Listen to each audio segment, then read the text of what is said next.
আল্লাহ তাআলা কিয়ামতের কঠিন ময়দানে যেদিন স্বামী স্ত্রীকে চিনবে না, স্ত্রী স্বামীকে দেখে পালিয়ে যাবে, বন্ধু বন্ধুরে চিনবে না, পীর সাহেব মুরিদরে চিনবে না, মুরিদ পীর সাহেবরে চিনবে না, দলের কর্মী তার নেতারে চিনবে না, নেতা তার কর্মীরে চিনবে না, বন্ধু বন্ধুরে দেখে পালাবে। এই কঠিন মুহূর্তে সূর্যটা মাথার কাছে চলে আসবে, জমিনটা তামার জমিন হবে, আজকের জমিনের মতো নয়। মানুষ ঘর্মাক্ত, ক্লান্ত, শ্রান্ত মাথার মগজগুলো কানের ছিদ্র আর নাকের ছিদ্র দিয়ে বেয়ে বেয়ে পড়বে। বিশ্বনবী ফরমান, ময়দানে 7 শ্রেণীর ব্যক্তিকে রব্বুল আলামিন তার আরশের নিচে ছায়া দিবেন। তার মধ্যে প্রথম শ্রেণীর ব্যক্তি হলো ইমামুন আদিল। ইমামুন আদিল, ন্যায়পরায়ণ শাসক, যে ইনসাফের সাথে বিচার করে, যে জাস্টিস সমাজে সার্ভ করে, যে সুশাসন নিশ্চিত করে, ওই ইমামুন আদিল। আদিল শব্দটা বুঝছেন না? ইন্নাল্লাহা ইয়া'মুরু বিল আদল, পাইছেন? আদিল। 7 শ্রেণীর ব্যক্তিকে আল্লাহ তাআলা সুশীতল আরশের নিচে ছায়া দিবেন, যেদিন তার দেয়া ছায়া ছাড়া কোনো ছায়া থাকবে না। এর প্রথম হচ্ছে ইমামুন আদিল, ন্যায়পরায়ণ শাসক। চিল্লায় বলেন সুবহানাল্লাহ। আবার বিশ্বনবী বললেন, ইন্নাল মুকসিতিনা ইনদাল্লাহি আলা মানাবিরা মিন নূর আন ইয়ামিনির রহমান। কিয়ামতের দিন যারা ন্যায়পরায়ণ হিসেবে আল্লাহর সামনে দাঁড়াবে, কিয়ামতের দিন রব্বুল আলামিন তার আরশের ডান দিকে ওই ন্যায়পরায়ণ লোকদের জন্য আরশের ডান দিকে একটা নূরের মিম্বারে তাদেরকে বসার সুযোগ করে দিবে। আল্লাহর আরশের ডান দিকে ন্যায়পরায়ণ লোকদের জন্য আল্লাহ তাআলা নূরের মিম্বার বানাবে। 4টে কেন কথা মনে করেছেন? আল আদাল, জাস্টিস। ইন্নাল্লাহা ইয়া'মুরু বিল আদল। আল্লাহ তাআলা এই আদালতের নির্দেশনা দেয়, সুবিচার, সুশাসন। প্রিয় ভাইয়েরা, এটা আমরা বাংলাদেশে চাই কি চাই না?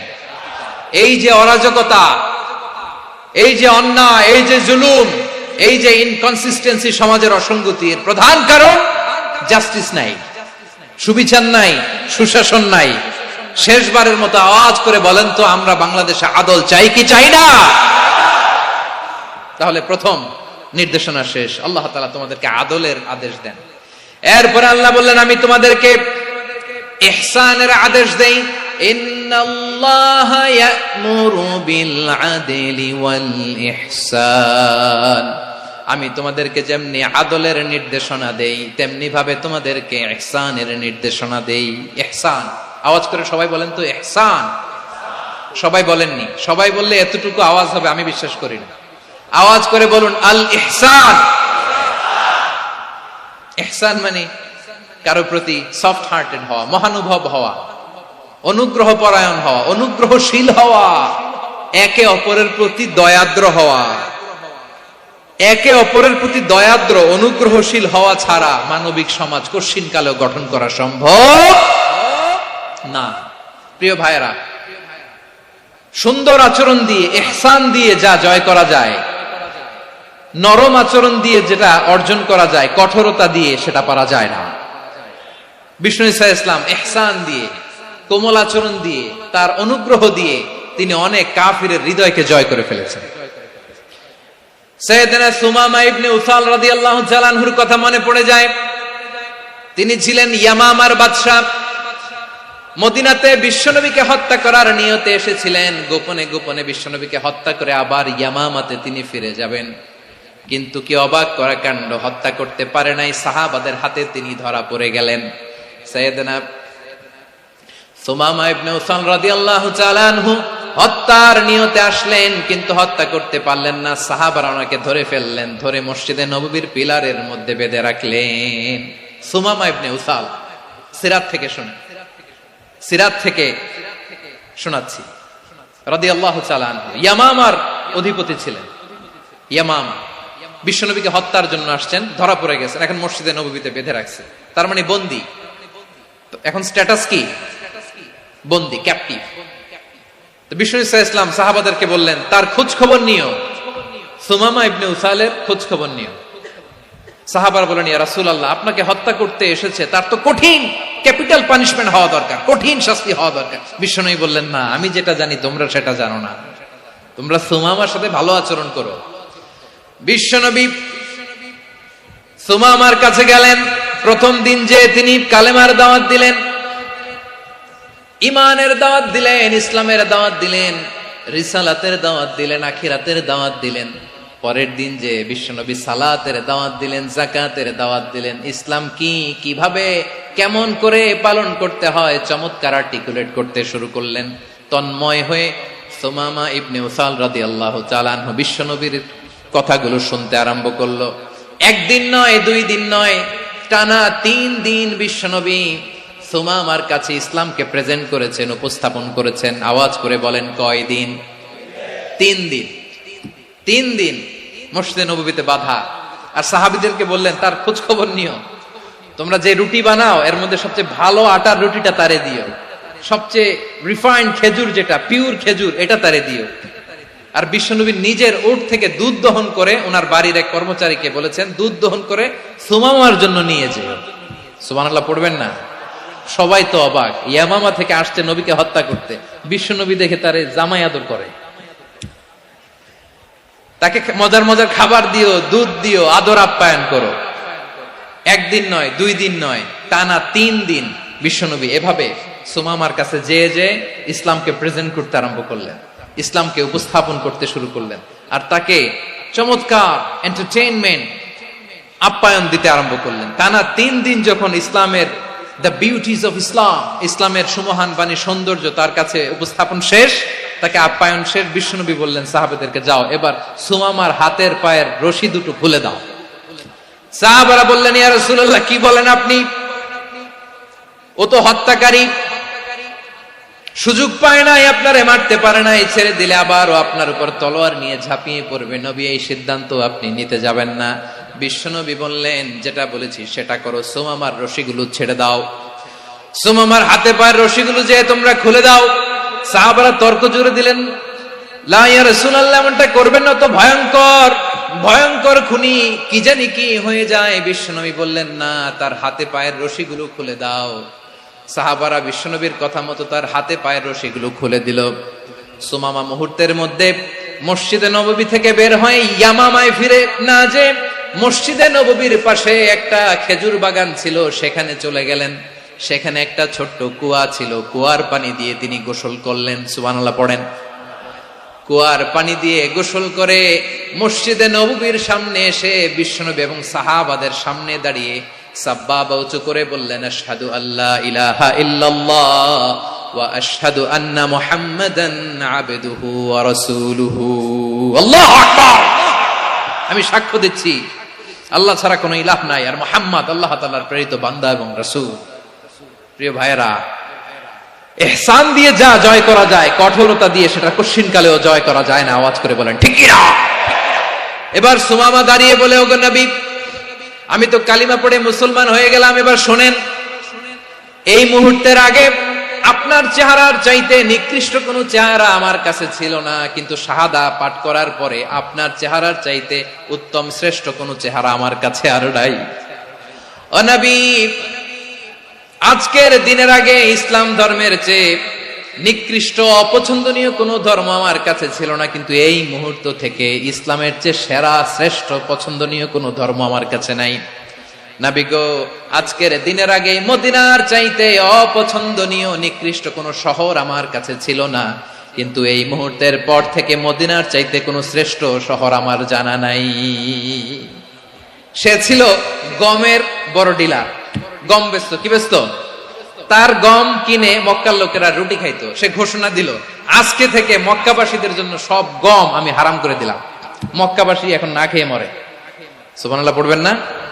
মক্কাবাসী বিশ্বনবীর কাছে আসলেন, এসে বললেন, মুহাম্মদ, আমরা তো তোমার ভাই, তোমার চাচা, তোমার ভাতিজা, তোমার আত্মীয়, তুমি সুমামারে বলো সে যেন আবার গমের সাপ্লাই মক্কার জন্য অনুমতি দিয়ে দেয়। বিশ্বনবীর অনুমতি ক্রমে সুমামা আবার মক্কাতে গম পাঠাতে শুরু করলো। পড়েন সুবহানাল্লাহ। ইহসান, ইহসান দিয়ে আপনি যেটা জয় করতে পারবেন, you can win the heart of your enemies. ইহসান দিয়ে আপনি আপনার শত্রুর হৃদয়কে জয় করতে পারবেন। আওয়াজ করে বলেন, ঠিক কি না? এজন্য আল্লাহ বললেন, ওয়া আনফিকু ফি সাবিলিল্লাহি ওয়ালা তুলকু বিআইদিকুম ইলাত তাহলুকা ওয়া আহসিনু ইন্নাল্লাহা ইউহিব্বুল মুহসিনিন। তোমরা আল্লাহর রাস্তায় দান করবে আর নিজেরা নিজেদেরকে ধ্বংসের হাতে ঠেলে দিও না। তোমরা একে অপরের প্রতি ইহসান করবে, কারণ ইহসানকারীদেরকে আল্লাহ বড্ড ভালোবাসেন। সুবহানাল্লাহ পড়েন। আবার সূরা রহমানে আল্লাহ বললেন, হাল জাযাউল ইহসানি ইল্লাল ইহসান ফাবিআইয়ি আলা, সবাই পড়েন, ফাবিআইয়ি আলাই রাব্বিকুমা তুকাযযিবান। ইহসানের প্রতিদান হিসেবে ইহসানই হয়। বিশ্বনবী সুমামার প্রতি যেমন ইহসান করেছেন, সুমামাও ঠিক তেমন ইহসান ফিরিয়ে দিয়েছে। ঠিক কিনা বলেন? তাহলে এক নম্বরে হচ্ছে আদ, ন্যায় বিচার। দুই নম্বরে সবাই বলে ইহসান, সদাচরণ। ইহসান দুই ধরনের প্রিয় ভাইরা, ইহসান ফিল ইবাদা, ইহসান ফিল মুআমালা। ইহসান ফিল ইবাদা হচ্ছে একাগ্র অনুভবে ইবাদতে ডুব দেওয়া, এর নাম ইবাদতের ইহসান। সুবহানাল্লাহ পড়ো। বিশ্বনবী বলেন ইহসান মানে কি জানো নাকি? হাদিসে জিবরিলে সাইয়েদনা জিবরিল আলাইহিস সালাম বিশ্বনবীকে বললেন, আখবিরনি আনিল ইহসান। নবী আমাদেরকে বলেন ইহসান মানে কি? বিশ্বনবী বললেন, আনতা আবুদাল্লাহ কাআন্নাকা তারাহু ফাইন লাম তাকুন তারাহু ফাইন্নাহু ইয়ারাক। ইহসান মানে হলো এমন ভাবে তুমি আল্লাহর সামনে নিজেকে উজাড় করে ইবাদত করবে, তুমি ভাববে তুমি আল্লাহকে দেখতে পাচ্ছ। আর এটা যদি ভাবা তোমার জন্য কঠিন হয়ে যায়, অন্তত এতটুকু তুমি ভাববা যে আল্লাহ তোমাকে দেখতে পাচ্ছেন। ঠিক কিনা বলেন? ও আমার বীর চট্টলার ভাইয়েরা, কেউ যেটা দেখে না সেটা দেখে কে? এই বিশ্বাস হৃদয়ের মধ্যে আছে? নামাজে যখন দাঁড়ান এই ফিলিংসটা আনা যাবে? হ্যাঁ, এশার সালাত তো এখনো হয় নাই না? আলোচনা শেষে এশার সালাত এখানে অনুষ্ঠিত হবে, তাই না?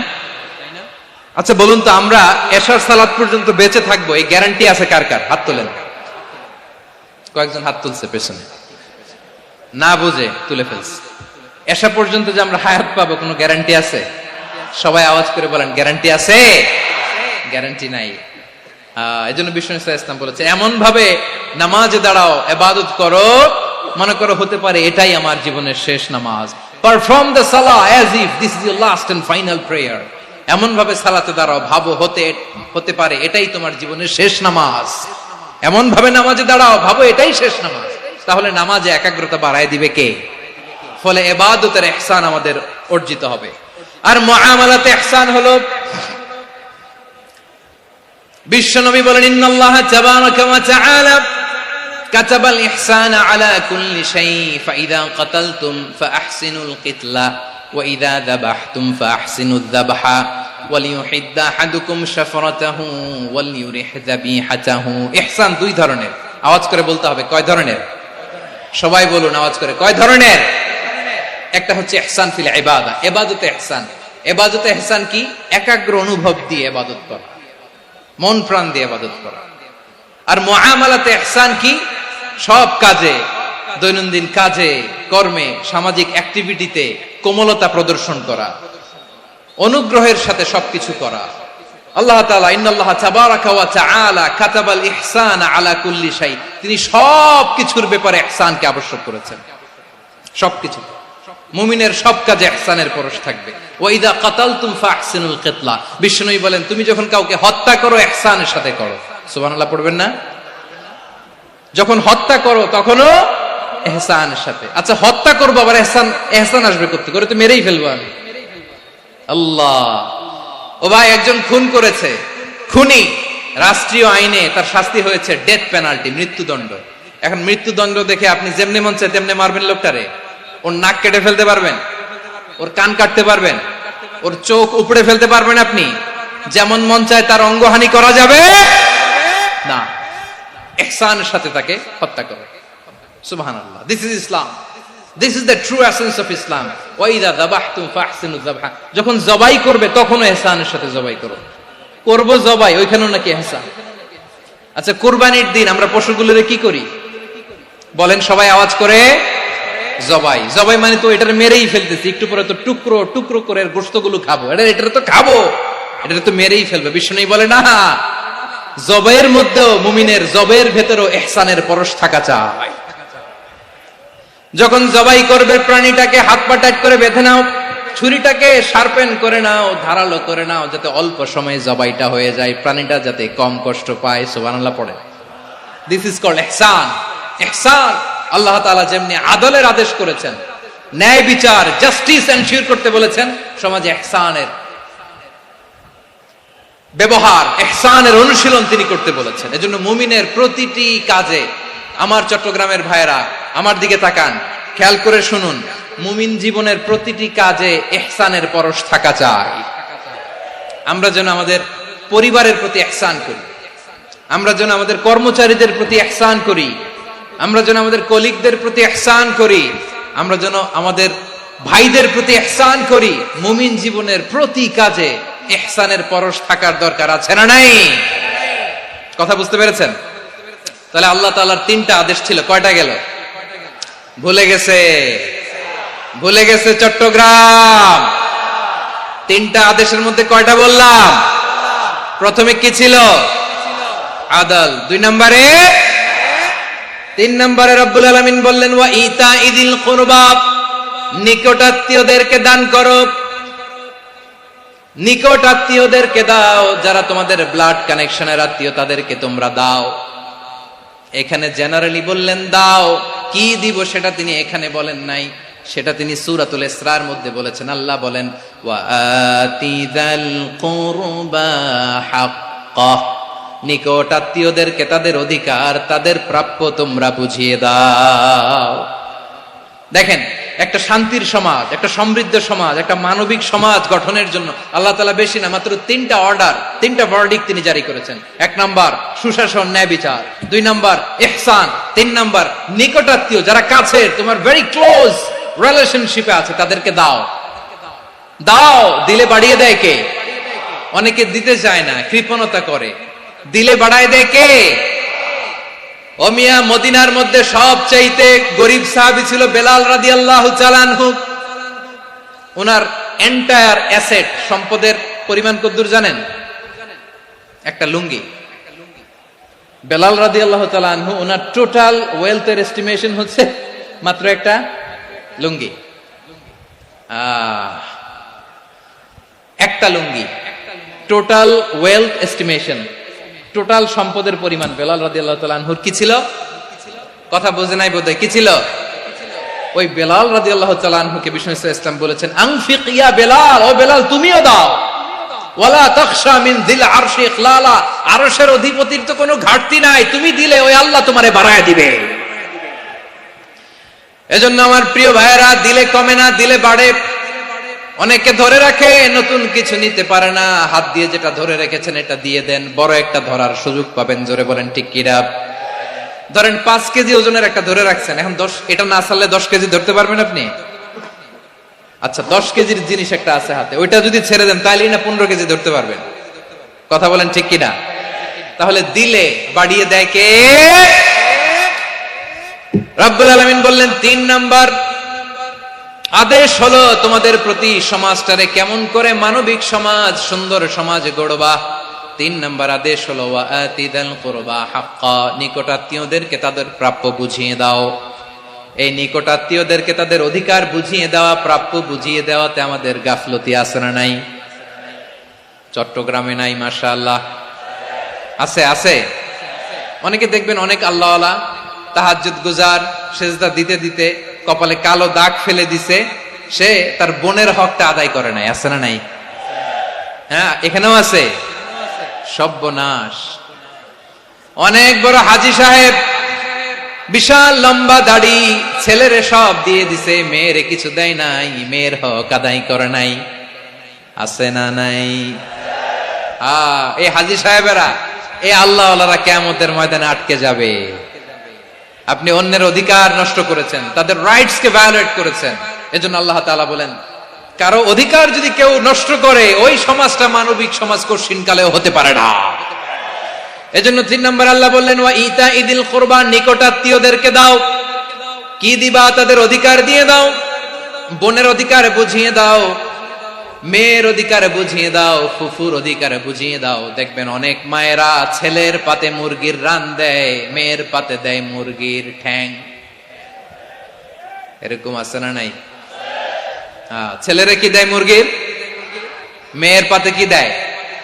তো মেয়ের কি মুরগির রান খেতে মনে চায় না? মনে চায় না? এমনটা করা যাবে না। নিকটাত্মীয়দেরকে অধিকার দিয়ে দাও, নিকটাত্মীয়ের সাথে সুসম্পর্ক রাখো। আদেশটা কার? এজন্য প্রিয় ভাইয়েরা, জীবনে যদি বারাকা অর্জন করতে চান, নিকটাত্মীয়দের সাথে সুসম্পর্ক রাখতে হবে, তাদের জন্য উপহার পাঠাতে হবে। বিশ্বনবী বলেন, লা ইয়াদখুলুল জান্নাতা কাতে, যে ব্যক্তি আত্মীয়তার সম্পর্ককে ছিন্ন করে দেয়, সে কশিন কালেও আল্লাহর জান্নাতে ঢুকবে না। আপনি কি এটারে সহজ হাদিস মনে করছেন? এটা সহজ কথা? আপনি ভাবছেন আপনার নামাজ আপনার বাঁচাতে পারবে, আপনার রোজা বাঁচাতে পারবে, আপনার তাহাজ্জুদ আপনারে বাঁচাতে পারবে? অধিকার নষ্ট করলে কিছুই আপনারে বাঁচাতে পারবে না। এজন্য নিকট আত্মীয়দেরকে দিতে হবে বেশি বেশি। বিশ্বনবী বলেন, ইন্না সাদাকাতা আলাল মিসকিনি সাদাকা ওয়া আলা যির রাহিমি ইসনাতান সাদাকাতুন ওয়া সিলা। মিসকিনরে দান করলে শুধু দানের সওয়াব হয়, নিকট আত্মীয়কে দান করলে দুইটার সওয়াব হয়, সাদাকার সওয়াব হয়, আবার আত্মীয়তার বন্ধন অটুট রাখার সওয়াব হয়ে যায়। আবার বিশ্বনবী বললেন, মান সাররাহু আইয়ুবসাতা লাহু ফি রিজকিহি ওয়া ইউনসা লাহু ফি আসারিহি ফালইয়াসিল রাহিমা। যে ব্যক্তি তার রিজিকের প্রশস্ততা চায় আর হায়াতে বরকত চায়, সে যেন তার আত্মীয়ের সাথে সুসম্পর্ক রাখে। আমার প্রিয় চট্টলার ভাইয়েরা, আমাদের রিজিক বাড়ুক, এটা আমরা চাই কি চাই না? সবাই চান? হ্যাঁ, আমাদের রিজিকে প্রশস্ততা আসুক, চাই কি চাই না? আমাদের হায়াতে বরকত আসুক, আমরা চাই কি চাই না?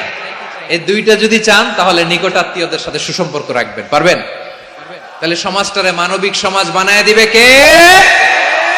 তিনটা আদেশ চলে গেল। কয়টা? আওয়াজ করে বলেন। 1 নম্বরে কি ছিল? 2 নম্বরে, 3 নম্বরে নিকট আত্মীয়দেরকে দান। আপনাদেরকে আরো শোনার আগ্রহ আছে? আপনাদের মনোযোগ আছে না গেছে? কষ্ট হচ্ছে না? মাশাআল্লাহ, মাশাআল্লাহ। তাকবীর পড়ুন, লিল্লাহি তাকবীর।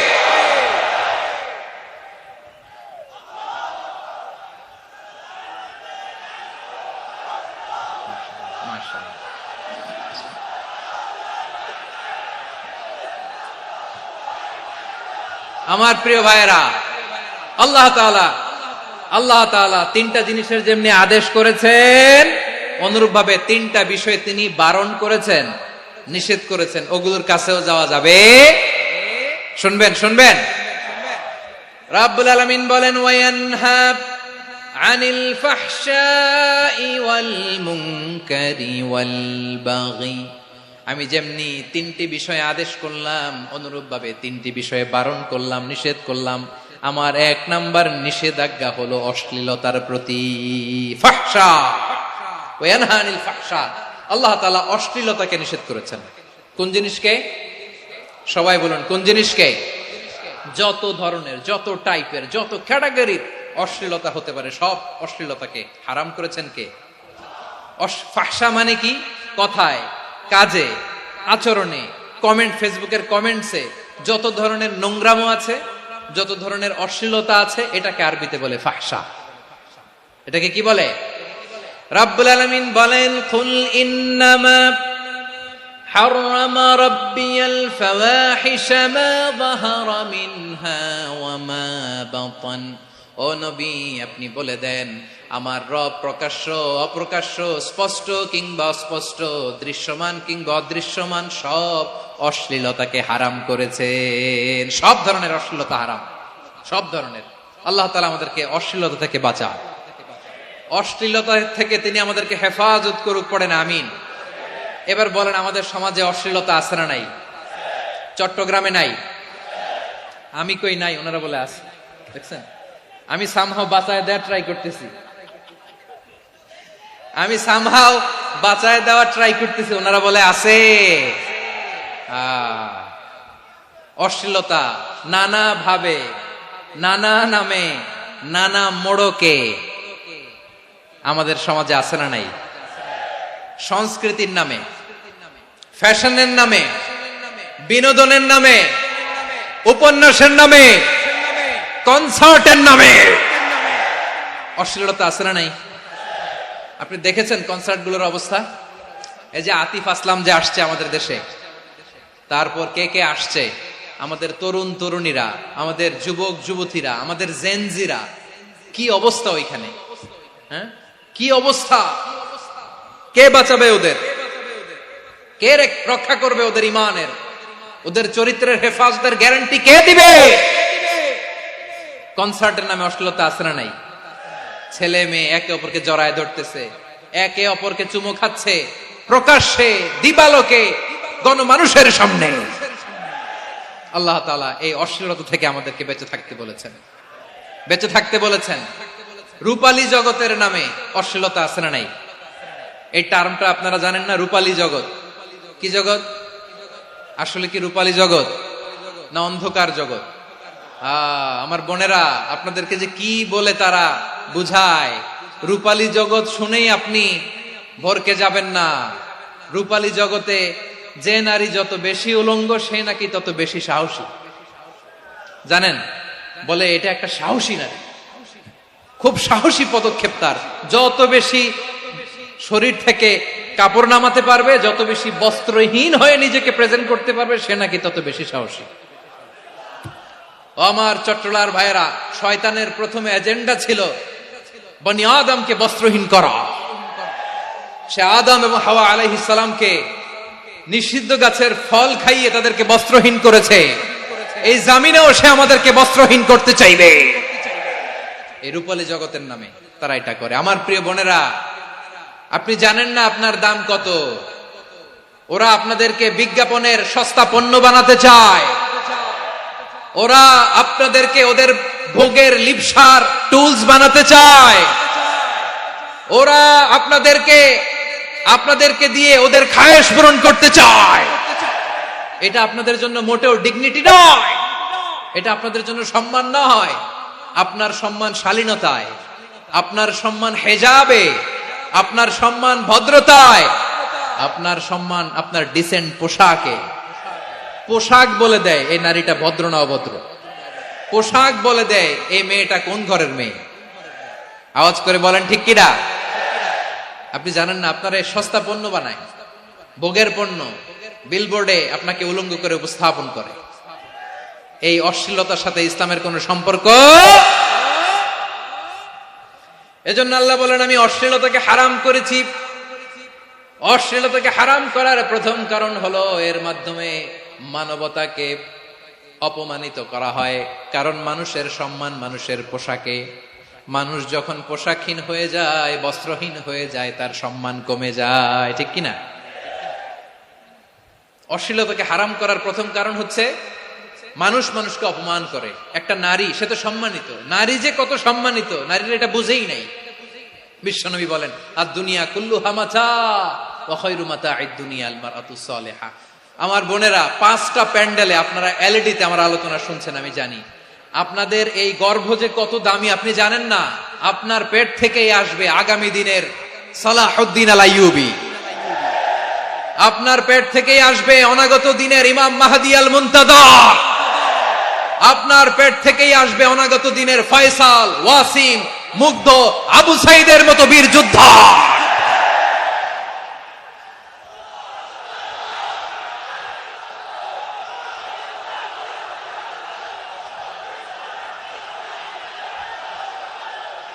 আমার প্রিয় বোনেরা, আমার প্রিয় বোনেরা, বিশ্বনবীর কথার ওজন খেয়াল করেন। আর দুনিয়া কুল্লুহা মাতা ওয়া খায়রু মাতা'আদ দুনিয়া আল মারআতুস সালিহা। দুনিয়ার সবকিছুই অ্যাসেট, এর মধ্যে সবচেয়ে দামি অ্যাসেট নেককার নারী। আপনার গর্ভ যে কত দামি আপনি জানেন না। নিজের সময়টাকে কাজে লাগান, কোরআন পড়েন, সুন্নাহ পড়েন। আপনার অনেক দায়িত্ব ঘরে। You are the MD of your family. একটা family it's a very big institution. পরিবার একটা অনেক বড় প্রতিষ্ঠান। and you are the MD of your institution. আপনি এই পরিবারের MD, managing director of your family. এখানে আপনার কত দায়িত্ব। আপনি ছেলে মেয়েদেরকে তারবিয়া করবেন। আপনি আপনার স্বামীর জন্য ঘরটার জান্নাতের নীর বানাবেন। আপনার জন্য জান্নাতের ডুপ্লেক্স বাড়ি ওইখানে তৈরি করে রাখবে কে? আপনি যে কত দামি আপনি জানেন না। নারীদেরকে আল্লাহ বানিয়েছেন উচ্চতর করে, নিম্নতর নয়। নারীদেরকে ছোট্ট জিনিস দিলে এটারে বড় করে দেয়। নারীদেরকে ভ্রূণ দিলে, শুক্রাণু দিলে নারী এটারে বাচ্চা হিসেবে উপহার দেয়, ঠিক কিনা? বিয়ের মাধ্যমে স্বামী যখন তার শুক্রাণু তার স্ত্রীকে উপহার দেয়, স্ত্রী রিটার্নে কি উপহার দেয়? ফুল ফর্ম বেবি, মানব সন্তান। দেখছেন, আপনি দিলেন একটু, উনি দিছে বিশাল। আপনি যদি নারীকে বাজার এনে দেন, নারী এটাকে সুস্বাদু খাবারে রূপান্তর করে দেয়। আপনি তাকে একটা মুচকি হাসি দিয়ে দেন, সে তার কলিজা দিয়ে দেয়। কিন্তু যদি আপনি তার মনে কষ্ট দেন, সে আপনার জীবনকে জাহান্নাম বানায়া দেয়। খবর আছে। নারীর মন বুঝতে পারলে নেয়ামত, বুঝতে না পারলে কিয়ামত, ঠিক কিনা বলে? কত দামি আপনি জানেন না, জানেন না আপনি কত দামি, অনেক দামি আপনি। আপনাদেরকে যেন ভোগের সস্তা পণ্য বানাতে না পারে, আপনাদেরকে সচেতন থাকতে হবে, সজাগ থাকতে হবে, কনসার্ন থাকতে হবে। শয়তানের ওই হাতছানির দিকে আর নজর দেওয়া যাবে না। তাহলে কেন আল্লাহ তাআলা এই ফাহশা অশ্লীলতাকে হারাম করলেন? এক নাম্বার, এতে হিউম্যান ডিগনিটি কমে। দুই নাম্বার, এতে মানুষের অধিকার নষ্ট হয়। আপনি বিয়ে করেছেন, এরে পরকিয়া করেন, ওর সাথে এরকম আছে না নাই? স্ত্রীর অধিকার নষ্ট করেছেন। আপনি বিবাহ সম্পর্কে আবদ্ধ হয়েছেন তার সাথে, আপনি পরকিয়া করেন ওই ছেলের সাথে, আপনি আপনার হাজবেন্ডের সাথে বিট্রে করেছেন। এজন্য আল্লাহ অশ্লীলতাকে হারাম করেছেন। অশ্লীলতাকে হারাম করার আরেকটা কারণ হচ্ছে আল্লাহ তাআলা এই হিউম্যান জেনারেশনকে এটাকে প্রিজার্ভ করতে চায়। হিফজুন নাসল, এটা মাকাসিদুশ শরিয়ার অনেক গুরুত্বপূর্ণ একটা মাকাসিদ, অনেক গুরুত্বপূর্ণ। আপনার নাসল, আপনার জেনারেশনকে সংরক্ষণ করা। এই যে আসতেছে ফেব্রুয়ারি, কত ফেব্রুয়ারি জানো? এটা কি বিশ্ব ভালোবাসা দিবস? হ্যাঁ, কি দিবস? এই বিশ্ব ভালোবাসা দিবসের সাথে মুসলমানদের কোনো সম্পর্ক নাই। আমার প্রিয় ভাইরা, এই যে আপনি অবৈধ সম্পর্কে জড়ালেন, কেন আল্লাহ অশ্লীলতাকে হারাম করেছে দেখেন। বলতেছিলাম যে এটা আপনার নাসল, আপনার জেনারেশন, আপনার লিনিয়েজ, আপনার বংশকে প্রিজার্ভ করা। কে কার বাবা, কে কার মা, বাবা মা জানা, প্রজন্মকে প্রিজার্ভ করা, এটা ইসলাম ওয়াজিব করে দিয়েছে। এই যে অবৈধ সম্পর্কের কারণে, বিশ্ব বেহায়া দিবসের কারণে, এগুলোর আউটকাম, আউটপুট হিসেবে মাঝে মাঝে ঢাকা মেডিকেলের ডাস্টবিনে নবজাতকের বাচ্চার কান্নার আওয়াজ শুনতে পাওয়া যায়। চট্টগ্রাম মেডিকেলের ডাস্টবিনে নবজাতকের কান্না শুনতে পাওয়া যায়। বীর চট্টলার মুসলমানেরা বুঝতে পারলে আওয়াজ করে বলেন, এই যে চট্টগ্রাম মেডিকেলে যে নবজাতকটা পাওয়া গেল, ওর বাবাকে আমাকে বলেন, ওর বাবাকে, ওর মাকে, ও কোন ফ্যামিলির সন্তান কেউ জানে? আপনি হিউম্যান ডিগনিটিকে অপমান করেছেন না? আপনি তার ভবিষ্যৎকে অন্ধকার করেছেন না? আপনি তার লিনিয়েজকে প্রশ্নবিদ্ধ করে দিয়েছেন না? এই জন্য আল্লাহ তাআলা অশ্লীলতাকে আমাদের জন্য হারাম করে দিয়েছেন। পড়েন সুবহানাল্লাহ। এই জন্য রাব্বুল আলামিন বলেন, কুল ইন্নামা হারামা রাব্বিয়াল ফাওয়াহিশা মা যাহারা মিনহা ওয়া মা বাতান। প্রকাশ্য অপ্রকাশ্য সব অশ্লীলতাকে হারাম ঘোষণা করে দিয়েছে কে? আবার দুনিয়ার বুকে যারা অশ্লীলতার প্রসার করে তাদের জন্য শাস্তি মজুদ রেখেছে কে? রাব্বুল আলামিন বলেন, ইন্নাল্লাযীনা ইউহিব্বুনা আন তাশিআল ফাহিশাতু ফিল্লাযীনা আমানু লাহুম আযাবুন আলীমুন ফিদ দুনিয়া ওয়াল আখিরাতি ওয়াল্লাহু ইয়ালামু ওয়া আনতুম লা তা'লামুন। নিশ্চয়ই যারা বিশ্বাসীদের মাঝে অশ্লীলতার প্রচার প্রসার করতে চায় তাদের জন্য আমি মর্মন্তুদ শাস্তি প্রস্তুত করে রেখেছি, দুনিয়াতেও রেখেছি, আখিরাতেও রেখেছি। ঘোষণাটা কার? যারা এই নাটকের নামে, সিনেমার নামে, রূপালী জগতের নামে, মুভির নামে, ওটিটি প্ল্যাটফর্মের নামে আমার সমাজে অশ্লীলতা ছড়াতে চায়, তাদের জন্য কঠিন মর্মন্তুদ শাস্তি মজুদ রেখে দিয়েছে কে? ও আমার বোনেরা, এখনো আপনি জাগবেন না? এখনো আপনার চিন্তার দুয়ারে এখনো নাড়া পড়ে নাই? ওরা আপনাকে উলঙ্গ বানাতে চায়, ওরা আপনাকে আইটেম গার্ল বানাতে চায়। এজন্য ইসলাম অশ্লীলতাকে হারাম করেছে। হারাম। ইসলাম বলেছে যোজন যোজন দূরে থাকো, ওরা বলে না কাছে আসো, কাছে আসার গল্প, ক্লোজ আপ ওয়ান, কাছে আসার গল্প আছে না নাই? চট্টগ্রামে তো এগুলো নাই মাশাআল্লাহ। হ্যাঁ, এখানেও আছে ক্লোজ আপ ওয়ান, কাছে আসার গল্প। আল্লাহ বলেন ওয়ালা তাকরাবুজ জিনা, কাছেও এসো না, জিনা থেকে যোজন যোজন কিলো দূরে থাকো, ওরা বলে কাছে আসার গল্প। আমার বীর চট্টলার ভাইয়েরা, কাছে আসতে হলে আমরা কোরআনের কাছে আসব, কাছে আসতে হলে নবীর কাছে আসব, কাছে আসার গল্প হবে আমার রবের কাছে আসার গল্প। চিল্লায় বলো ঠিক কিনা?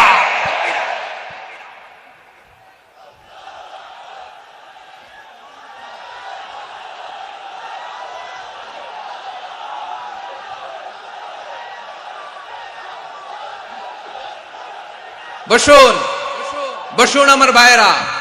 তাহলে অশ্লীলতার সাথে আমাদের কোনো সম্পর্ক? সবাই বলতে পারেননি, আওয়াজ করে বলুন, অশ্লীলতার সাথে আমাদের কোনো সম্পর্ক? আমরা এই সমস্ত ক্লোজ আপ ওয়ান, কাছে আসার গল্পের প্রোগ্রামে যাব? আমরা কোন ধরনের অশ্লীল কন্টেন্ট সোশ্যাল মিডিয়ায়, টিভিতে দেখব? কি যুগ যে আমরা কাটাচ্ছি আপনি কল্পনা করতে পারবেন না। পর্ন ইন্ডাস্ট্রি, নারী পুরুষের বস্ত্রহীন যুগল দৃশ্য, এটাকে দিয়ে ওরা কোটি ডলারের ইন্ডাস্ট্রি বানিয়েছে। পুরো মানব ইতিহাসে এরকম জঘন্য সময় মানব ইতিহাস পার করে নাই।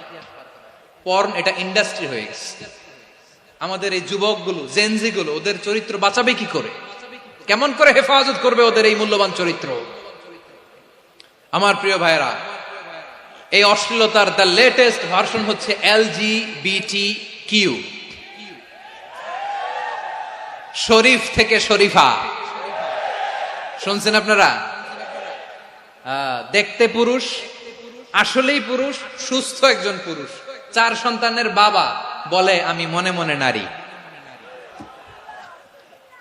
দেখতে নারী, সুস্থ নারী, আসলেই সে দিব্যি একজন নারী, বলে আমি মনে মনে পুরুষ। সবচেয়ে ভয়ঙ্কর অশ্লীলতার সবচাইতে লেটেস্ট ভার্সন হচ্ছে এই ট্রান্সজেন্ডারিজম। সুস্থ পুরুষ তার বায়োলজিক্যাল গ্রোথকে হরমোন দিয়ে স্টপ করে দিয়ে সে সার্জারি করে নারী হতে চায়, সুস্থ নারী পুরুষ হতে চায়। পুরুষ পুরুষের প্রতি সেক্সুয়ালি আকর্ষণ বোধ করে। এটা লূত আলাইহিস সালামের কওমের মধ্যে ছিল। এটাকেও আল্লাহ কোরআনে ফাহিশা বলেছেন। ওয়ালুতান ইয ক্বালা লিকওমিহি আতাতুনাল ফাহিশাতা মা সাবাকাকুম বিহা মিন আহাদিম মিনাল আলামিন। লূত আলাইহিস সালাম বললেন, তোমরা কি এমন এক অশ্লীল কার্যক্রমে ডুব দিলে নাকি যেটা গোটা বিশ্বের কেউ কখনো করে নাই, তোমরাই প্রথম করেছো? পড়েন নাউযুবিল্লাহ। এই পশ্চিমের এই রোগ আমার দেশে যেন আসতে না পারে, আমাদের সজাগ থাকতে হবে। প্রিয় ভাইরা, চিল্লায় বলেন ঠিক কিনা? পশ্চিমের অবস্থা ভয়ঙ্কর। পাশ্চাত্যে, আমি যুক্তরাষ্ট্রে ছিলাম অনেকদিন, কয়েক মাস, বিভিন্ন স্টেটে ঘুরেছি।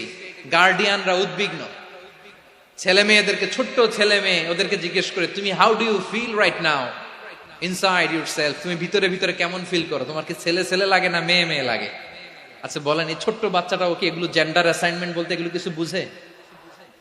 এইভাবে মিসগাইড করা হচ্ছে। কৌতূহল বশত ছোট্ট ছেলে যদি বলে আমার তো মেয়ে মেয়ে লাগে, তখন বলে যে না তুমি মেয়ে, ছেলে না। মা বাবা বাধা দিলে ওকে আলাদা গভর্নমেন্ট হাউসে নিয়ে যাবে। ভয়ঙ্করতম অবস্থা। আমরা একটা সময় শুনতাম যে হুজুর আমার ছেলেটা খুব ভালো, হাফেজে কোরআন, আল্লাহওয়ালা। হুজুর আমার ছেলে দাড়ি রাখছে, আল্লাহওয়ালা। হুজুর আমার ছেলে 5 ওয়াক্ত সালাত জামাতের সাথে পড়ে, তার মানে আল্লাহওয়ালা। পশ্চিমে যে আমি কি শুনছি জানেন? ওরা বলে হুজুর আমার ছেলেটা ইউনিভার্সিটির একটা মেয়ের সাথে প্রেম করে, ও খুব আল্লাহওয়ালা, হুজুর দোয়া করবেন। এর কারণ ওদের কাছে আল্লাহওয়ালার ক্রাইটেরিয়া হচ্ছে হুজুর আমার ছেলেটা আরেক ছেলের পছন্দ করে নাই, আমার মেয়েটা আরেক মেয়েকে ভালোবাসে নাই, এজন্য আমার ছেলেটা আল্লাহওয়ালা, হুজুর ওর জন্য একটু দোয়া করে দিয়েন। কি চ্যালেঞ্জ ওরা ফেস করতেছে। ওনার ছেলে যে আরেক ছেলেরে বিয়ে করবে না, এটাতেই উনি খুশি যে আলহামদুলিল্লাহ আমার ছেলেটা একটা মেয়েরে ভালোবাসে, আমার মেয়েটা একটা ছেলেরে ভালোবাসে, মানে এটা খুব আল্লাহওয়ালা। নাউজুবিল্লাহ পড়তে পারলেন না? এজন্য অশ্লীলতার সাথে আমাদের কোন সম্পর্ক। রব্বুল আলামিন বলেন ওয়ায়ানহা আনিল ফাহশাই ওয়াল মুনকারি ওয়াল বাগি তিনটা জিনিসকে আমি নিষিদ্ধ করলাম। এক নাম্বার হলো ফাহশা, অশ্লীলতা। দুই নম্বরে হলো মুনকার, সমস্ত মন্দ কাজ। আপনাদের মনোযোগ আছে না? শেষ করে দিব? আর 2-1 মিনিট শুনবেন? আচ্ছা বলি তাহলে, আর 2-1 মিনিট। তাহলে নিষেধাজ্ঞা জারি করেছেন তিনটা জিনিসের উপর। এক নাম্বার কি? ফাহশা, অশ্লীলতা। 2 নাম্বার মুনকার। মুনকার মানে হচ্ছে যত মন্দ কাজ, খারাপ কাজ, বাজে কাজ, এটার বলে মুনকার। এটার কি বলে? আপনারা পড়ছেন না, তা'মুরুনা বিল মা'রুফি ওয়া তানহাউনা আনিল মুনকার। ভালো কাজের আদেশ, সৎ কাজের আদেশ, অসৎ কাজের নিষেধ। মুনকার, মুনকার হচ্ছে মানুষের স্বাভাবিক বিবেকবোধ যেটাকে খারাপ বলে, ওইটাই মুনকার। পৃথিবীর সব আসমানি গ্রন্থ যেটাকে খারাপ বলেছে, মানুষের স্বাভাবিক বিবেকবোধ যেটাকে খারাপ বলেছে, এগুলো সব মুনকার। যেমন ইফটিজিং, এটা কি ভালো না খারাপ? মজুদদারি, খাদ্যে ভেজাল দেওয়া, ওজনে কম দেওয়া, মাছে ফরমালিন মিশানো, চাঁদাবাজি, টেন্ডারবাজি, দখলবাজি, এগুলো আমাদের স্বাভাবিক বিবেকেই বলে এগুলো খারাপ, এগুলো হচ্ছে মুনকার। আল্লাহ তাআলা এই মুনকার থেকে আমাদেরকে বেঁচে থাকতে বলেন, আর শয়তান এই মুনকারের প্রতি আমাদেরকে উদ্বুদ্ধ করে। আল্লাহ তাআলা বললেন, ইয়া আইয়ুহাল্লাযীনা আমানু লা তাত্তাবিউ খুতুওয়াতিশ শাইতান ومن يتبع خطوات الشيطان فإنه يأمر بالفحشاء والمنكر। আল্লাহ বললেন, আমার গোলামেরা শোনো শোনো, ও আমার বিশ্বাসী বান্দারা খবরদার, তোমরা কশিনকালেও শয়তানের পদাঙ্ক অনুসরণ করবে না, কারণ শয়তান তোমাদেরকে অশ্লীলতা এবং মন্দ কাজের দিকে উদ্বুদ্ধ করে। আমাদের কাজ হচ্ছে শয়তান আমাদেরকে যেদিকে নিতে চায় আমরা তার উল্টা দিকে যাব, ঠিক কিনা বলে? শয়তান এই মন্দ কাজকে আমাদের কাছে বিউটিফাই করে, চাকচিক্যময় করে আমাদের সামনে উপস্থাপন করে। এজন্য আল্লাহ বলেন, মুনকারকে থামাতে হবে, মুনকার প্রতিরোধ করতে হবে। মুনকার প্রতিরোধের দায়িত্ব শুধু আমাদের নাকি? শুধু আপনার খতিব সাহেবের, ইমাম সাহেবের, নাকি মুসলিম উম্মার সবার? আওয়াজ করে বলুন, মুনকার, অসৎ কাজ প্রতিরোধের দায়িত্ব কার? রাব্বুল আলামিন বলেন, কুনতুম খায়রা উম্মাতিন উখরিজাত লিন-নাসি তা'মুরুনা বিল মা'রুফি ওয়া তানহাউনা আনিল মুনকার। তোমাদেরকে শ্রেষ্ঠ জাতি করে জমিনের মধ্যে আবির্ভূত করা হয়েছে, যাতে করে তোমরা জমিনের ভেতরে সৎ কাজের আদেশ করতে পারো আর অসৎ কাজের নিষেধ করতে পারো। উম্মাহ, কুনতুম খায়রা, তাহলে গোটা উম্মার দায়িত্ব, এটা বুঝতে পারছেন তো? আচ্ছা, আরো নিচে আসেন। এরপরে আল্লাহ বললেন, শুধু উম্মাহ না, এই জমিনের রাজত্ব আমি যাদের হাতে দেই, এই জমিনের মালিক আমি যাদেরকে বানিয়ে দেই, যাদেরকে আমি সরকারের দায়িত্ব দেই, তাদেরকেও মুনকার প্রতিরোধের দায়িত্ব দিয়েছে কে? আল্লাহ বলেন, যারা ক্ষমতার মসনদে বসেছে তাদেরকে 4 দফা কর্মসূচি আমি আল্লাহ দিলাম। আওয়াজ করে বলেন, কয় দফা? আল্লাহ বলেন, আল্লাযীনা ইম্মাক্কান্নাহুম ফিল আরদি আকামুস সালাতা ওয়া আতাউয যাকাতা ওয়া আমারু বিল মা'রুফি ওয়া নাহাউ আনিল মুনকার ওয়ালিল্লাহি আকিবাতুল উমুর। যারা এই জমিনের উত্তরাধিকার হয়েছে তারা 4 দফা কর্মসূচি নিয়ে সামনে আগাবা। সালাত কায়েম করবা, যাকাত আদায় করবা, সৎ কাজের আদেশ দিবা, অসৎ কাজ থেকে মুনকার প্রতিরোধ করবা। আদেশটা কার? আমার প্রিয় চট্টলার ভাইরা, পুরো উম্মার দায়িত্ব মুনকার প্রতিরোধ করা, সরকার প্রধানের দায়িত্ব মুনকার প্রতিরোধ করা। এরপর আল্লাহ বলেন, প্রতিটা ফ্যামিলির যিনি প্রধান, সিইও, বাবা, প্রত্যেক বাবারও দায়িত্ব এই মুনকার প্রতিরোধ করা। আওয়াজ করে বলেন, ঠিক কিনা? যেমনটি সাইয়েদনা লোকমান আলাইহিস সালাম ওনার কলিজার টুকরা সন্তানকে আদেশ করেছেন, ইয়া বুনাইয়া আকিমিস সালাতা ওয়া'মুর বিল মা'রুফি ওয়ানহা আনিল মুনকার। পড়েন সুবহানাল্লাহ। বাবা ছেলেকে সবক দিচ্ছে। কে সবক দিচ্ছে? কাকে? লোকমান আলাইহিস সালাম ছেলেকে বলতেছে, ওরে আমার কলিজার টুকরা সন্তান, ওরে আমার বাছা, নামাজ কায়েম করবা, সৎ কাজের আদেশ দিবা, আর মুনকার প্রতিরোধ করবা, অসৎ কাজ, সমাজ থেকে খারাপ কাজকে ঝেঁটে বিদায় করে দিবা। তাহলে দেখেন আমি স্টেপ বাই স্টেপ নামলাম। পুরা উম্মার দায়িত্ব, জমিনের উত্তরাধিকারী আল্লাহ যাদেরকে বানিয়েছেন সরকার, তাদের দায়িত্ব, প্রতিটি ফ্যামিলির প্রধানের দায়িত্ব। এরপরে বিশ্বনবী বলেন সচেতন প্রতিটি মুসলিমের দায়িত্ব সমাজ থেকে মুনকারকে উৎখাত করা।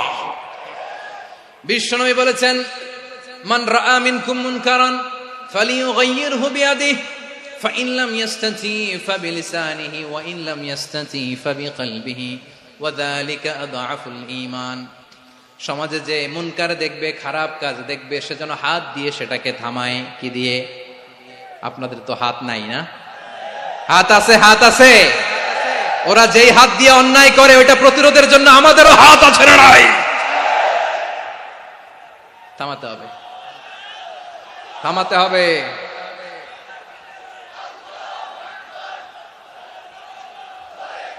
বসুন আমার প্রিয় ভাইয়েরা, ওরা ওদের যে হাত দিয়ে টেন্ডারবাজি করে, চাঁদাবাজি করে, ইফটিজিং করে, দখলবাজি করে, যে হাত দিয়ে, ওই মুনকার থামায় দেওয়ার জন্য আল্লাহর দেয়া আমাদেরও দুটি হাত আছে না নাই? আমাদেরও হাত আছে, থামাইতে হবে, থামাইতে হবে, হিম্মত করতে হবে। আমার প্রিয় ভাইয়েরা, না থামালে আমরাই ডুববো শেষমেশ। আমাদের বাঁচার জন্য হইলেও থামাইতে হবে। রব্বুল আলামিন বলেন ওয়াত্তাকু ফিতনাতাল লা তুসিবান্নাল্লাযীনা যালামু মিনকুম খাসসা। ও আমার গোলামেরা, ওই আযাবকে ভয় করো যে আযাব যখন আমি জমিনের বুকে পাঠাই শুধু জালেমদেরকেই মারি না, আলেমদেরকেও মারি। আযাব যখন আসে তখন শুধু জালিমই মরে না, আলেমও মরে। জানেন মুসা আলাইহিস সালামের পায়ে একবার একটা লাল পোকা কামড় দিয়েছে, লাল পিঁপড়া। লাল পিঁপড়া কামড় দিলে খুব আরাম লাগে না? কি লাগে? হ্যাঁ, জলে না?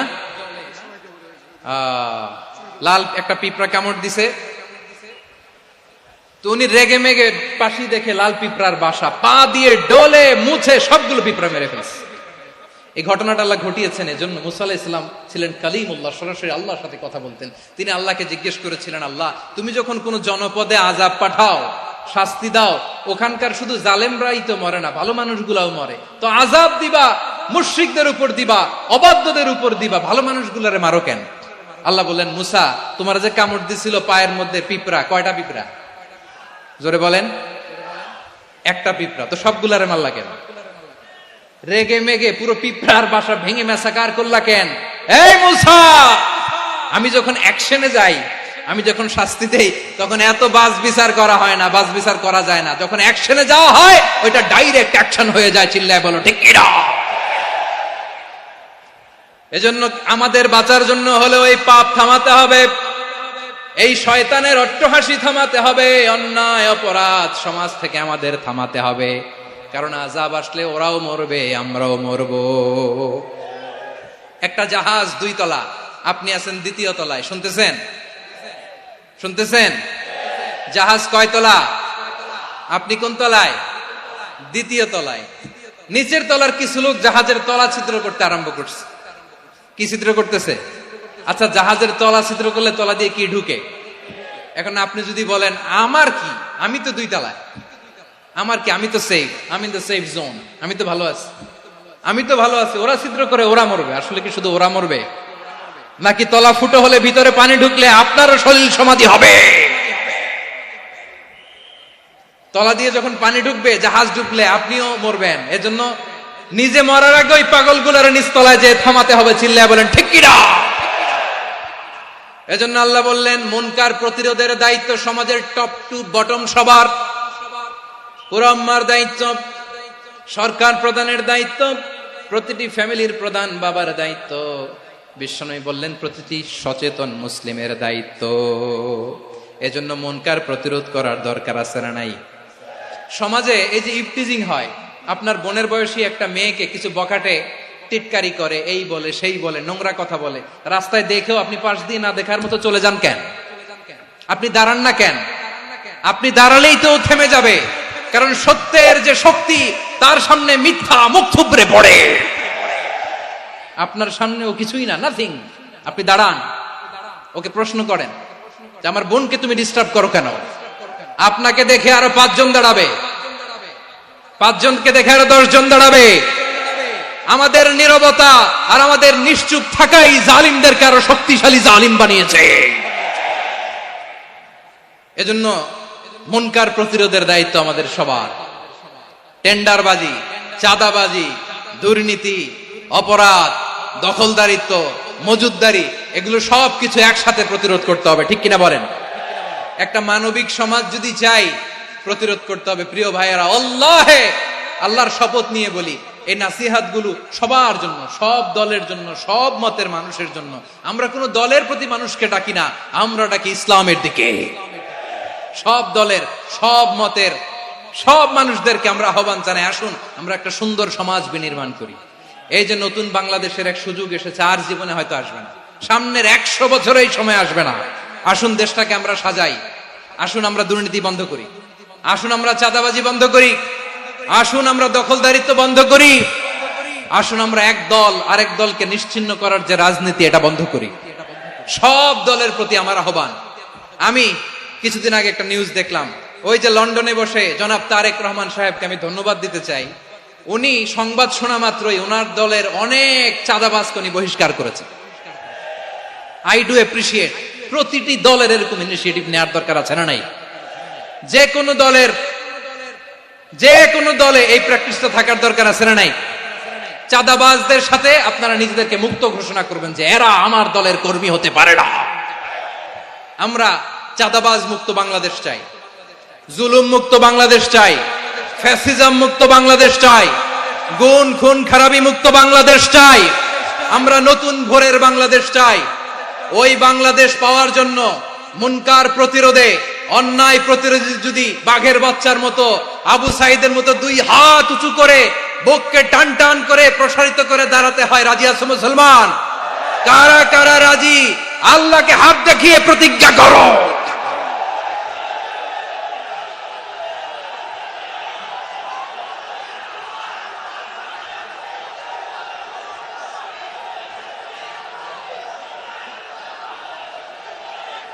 আমার প্রিয় ভাইয়েরা, বসুন বসুন আমার ভাইয়েরা। রাব্বুল আলামিন বলেন, ওয়ায়ানহা আনিল ফাহশাই ওয়াল মুনকারি ওয়াল বাগি ইয়াইদুকুম লাআল্লাকুম তাযাক্কারুন। বসুন। আল্লাহ বললেন, আমি অশ্লীলতাকে নিষেধ করি, আমি সব ধরনের মন্দ কাজকে নিষিদ্ধ করি, সব শেষে আমি সীমা লঙ্ঘনকে তোমাদের জন্য নিষিদ্ধ করি। আলোচনা মনে আছে তো, না ভুলে গেছেন? নিষিদ্ধ করেছেন কয়টা জিনিস? 1 নম্বরে অশ্লীলতা, 2 নম্বরে মুনকার তথা সব মন্দ কাজ, 3 নম্বরে আল বাগি, সীমা লঙ্ঘন, ক্রসিং দ্য লিমিট। সীমা লঙ্ঘন করা ভালো না। We all should know our limits. চিল্লায় বলেন ঠিক কিনা? একই আয়াতে আল্লাহ বললেন, কুল ইন্নামা হাররামা রাব্বিয়াল ফাওয়াহিশা মা যাহারা মিনহা ওয়া মা বাতানা ওয়াল ইসমা ওয়াল বাগিয়া বিগাইরিল হক। অন্যায় ভাবে যে অবাধ্য হয়, যে সীমা লঙ্ঘন করে, তাদেরকেও আমি এটা হারাম করে দিলাম। সীমা লঙ্ঘন করা হারাম, সীমা লঙ্ঘন করা হারাম। আল্লাহ বারবার বারবার আমাদেরকে ওয়ার্নিং দেয়। যখন আমরা থামি না তখন আল্লাহ ধরে, আর যখন ধরে তখন ছাড়ে না।